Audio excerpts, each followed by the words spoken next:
Weekly watch list. Come over to ZTRADEZ.net. Check out our terms and conditions page. Agree to it. If you do not agree to it, do not watch this video. Agree to our disclaimer as well as our terms and conditions. And if you do, feel free to watch. I don't even know why I have Intel up. Intel is atrocious. Everyone always talks about it because it's low. It's low because it sucks. If I did anything because there's options expire and there's, time decay, I'd own equity or I'd be selling options on it, which is exactly what I'm doing. I don't own any equity, but I am selling options on it. And my theory is the opposite of everybody else's. The market's at all-time highs, and there's a bunch of stocks that they're scouting out that haven't went because they're not going to go. And then you also have a crash ahead. There's always going to be a correction. It's not a crash. It's normal. We go up or we go down. We're not in a correction now. So why would I get in something that never went when SPY's ripping past all-time highs on a weekly basis while there's a pending drop ahead on everything? It doesn't make any sense. My theory is I will wait, which I did do it, till there's a crash, and I'll get the winner, not pick the losers in a winning market that still can't go, but pick the winners when there's a correction, which April was perfect. An amazing time to get in with the media comparing tariffs to the Great Recession. Are you kidding me? We had tariffs under Orange Man in 2016 through 2020. It was 2018. And it was an amazing market, and it's going to be an amazing market, and they're going to work, and we're going to win the trade war. Right? If not, we butt heads, then they will figure something out. Something will be figured out. Media, hype, and lies. But I get it. They do it for the views. The more views they get, the more the advertisers pay. Let's go on to our first. We're going to be watching PDD. And we may, in my opinion, we may still have another week or so. I believe August is going to be bad. Tariff deadline on the EU. 35% tariffs, 30 or 35, something around there. And even without the tariffs, we're still going to go down, in my opinion, in August, because that's what happens. July is a boom month. August is a down month. That's just how it historically is, and it's always going to connect to some event. Right? People will think that it's specifically just the tariffs. No, we were going down regardless. It may be amplified due to the tariffs. So I'm not going to be adding long positions for the winter going into August and September. That's insane. Could we go up? We could. I've already done fantastic this summer, especially going into July. You all saw those IWMs. Let's keep moving here. PDD has a gap to 116 that has not been filled yet. So I'm going to be keeping my eyes on PDD. I'm really just, scaling down on things and looking for things that are top. The two best, in my opinion, is Hood as well as Roblox. We're going to get into that. This is a reversal candle on the daily, above all, on the outside bar, above all the other candles with a giant gap up. In my opinion, this is a mini blow off top. If the next candle opens up bare below this body and we close like that on the daily, I believe Hood's cooked. Now, with trading against this trend has been going since April 21st. It just hasn't stopped. Big flag, then another flag, or another flag right here. Flag here, here, and here. Nessie, right? And we've another one right there. Not necessarily a flag, but a bullish pattern, and another one here. And it could keep going. And I'm going to add 4 because this thing has went from $29 to $113. And I'm at just straight up. So I'll be looking. I'm already in very light on a bearish position, and I may add. We'll see. Very light starter here.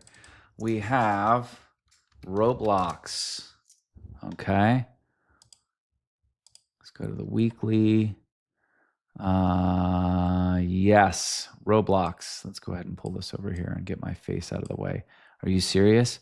106 to 124 in a week. This didn't even wick. I mean, that's showing that this thing's still ready to keep going. Look at this setup on Roblox right here. My gosh. Right there at the bottom of the channel, the second it started to shoot. Oh my gosh. Even taking a position right there. Right here. right here, and oh my goodness, especially right here. And this outside bar, outside of the channel on the flag, amazing. Look at that run up from April 7th all the way up. We were at 49 to 123. I think it's ready. We're due for one, and we need one. And we also have, again, August and September coming up. So am I going to be adding longs here? No. Could the market still go up? It sure could. But that's fun. You guys have fun with that. Go on and have fun with that. I'm good. I'll warm the bench. I've made my bread. And again, it wouldn't surprise me if there was one more week or a couple more days left. If we were bull this whole week, or if we were bull up until like Wednesday, wouldn't surprise me. But again, August 1st, let's see. I could be wrong, but these technicals, I don't know. On top of the fundamentals backing it, I'm getting ready is what I'm saying. Not fully there yet, but I'm getting ready. McDonald's daily. Let's go over to the daily. Okay. We have this snapping right here with a low volume area. This big low volume gap, 295. We're currently at 296. We could shoot all the way. We could to 292. We'll see. I'm going to be keeping my eyes on downside for McDonald's. Those technicals aren't, screaming there. Let's keep moving here. NVDA, here's something interesting on the monthly.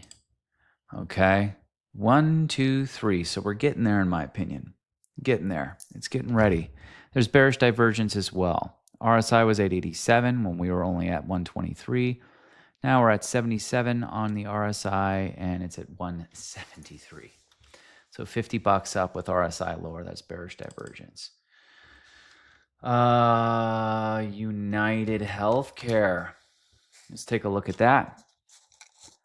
Okay, let's move this over here.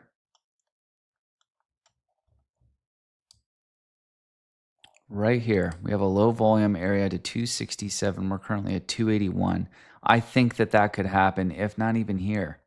Wouldn't surprise me. The PDE, I think I last checked, was 11 right now. Dividends almost 3. I'm kind of liking it. We'll see. Even though I do not agree with what they were doing.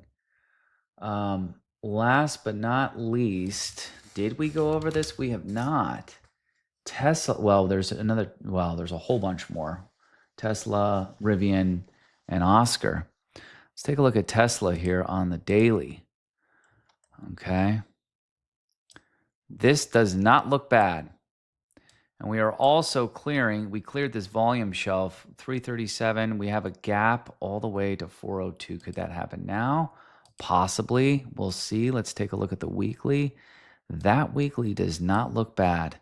Look at this outside bar. PT overall, in my opinion, is around 380, 379. Let's take a look at Rivian. I'm already in that. I'm selling cash secured puts on that. Look how beaten down this thing is. They've done offerings and stuff, so you can't really claim it was this price. If you were to adjust it, it was basically 36 in my opinion. We're resting on this volume shelf here, and the volume really peels off. There's a gap over here to 23, which is right where this looks primed. I'm currently selling puts on this, and you can see the technicals on it. Rivian does not look bad. Last but not least, Oscar. Where was that chart that I had? There we go. Oscar doesn't look bad. If it cracks, that's okay. Earnings have been great. They haven't missed. They really haven't missed. Maybe when they first came out, but they have not missed. I like it. If it wants to fall, it can fall. If not, whatever. I am currently selling options on this, and the IV is very high on the put side, which means something bad could possibly happen. Maybe pricing something in. Let's go ahead and draw some of these support zones, which are right in here. If this cracks down, this whole area could act as a support zone. Let me go ahead and move this up a little bit, right around there. So I really don't see it cracking 10. Could it happen? Absolutely. We'll see. If you guys like this content, make sure to like and follow for more. Before I get off, Tesla, the top flow on Friday was ridiculous. Absolutely ridiculous. We called it right here on this candle. right here on the suck back. And then we had the wick counts, the wick 1, 2, 3, 4, 5 candlestick move with beautiful reentries. We also called this right here in the scalp channel a beautiful move. Missed this dip right here. We had pretty much almost an IHS. I don't really like playing patterns on a 5-minute. They don't play out too much or too well. It's kind of noise. Their patterns have their time and place on higher time frames. I'm a candlestick trader, not necessarily only a pattern trader, even though they're very connected, which is another conversation. If you guys like this content, make sure to like and follow for more. Join the newsletter. You can get in the newsletter in this description, in the description to this video, or on the Discord. I will see you guys next week. I'm going to be resuming videos again throughout the week.